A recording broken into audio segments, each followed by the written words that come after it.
ગોપનાથ મહાદેવ મંદિરે જળજલણી અગિયારસના દિવસે ભાવિકો માટે ભોજન પ્રસાદનું આયોજન કરાયું. આ આયોજન જૂનાગઢમાં આવેલ રાધેશ્યામજી આસનના કોટેચા પરિવાર સહિતના સત્સંગીઓ દ્વારા કરાયું. ગોપાલો ગોપતે ગોપતા ગિરિધારે ગણાધિપ. જળજલણી અગિયારસના દિવસે ઠાકોરજીને દરિયામાં સ્નાન કરાવવા લઈને આવતા ભાવિકો માટે ભોજનની વ્યવસ્થા કરી હતી. મોટી સંખ્યામાં ભાવિકોને પ્રેમથી ભોજન પીરસાયું, જેમાં શાળાના બાળકોનો પણ સમાવેશ થાય છે. ઉલ્લેખનીય છે કે રાધેશ્યામજી કૃષ્ણ પરમાત્માની પ્રેમ ભક્તિ પ્રાપ્ત કરવા શિવજીની આરાધના કરી.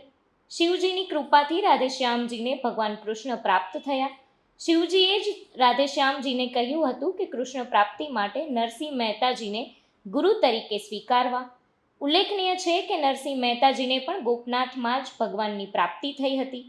આથી ગોપનાથ મહાદેવ મંદિરમાં નરસિંહ મહેતાજીની મૂર્તિ પણ છે. આથી રાધેશ્યામજી આસનના સત્સંગીઓ વર્ષોથી આ પવિત્ર ભૂમિમાં આવી આ રીતે વિશેષ ભક્તિ કરી શિવજી, કૃષ્ણ અને રાધેશ્યામજીની ભક્તિ કરી ધન્યતા અનુભવે છે.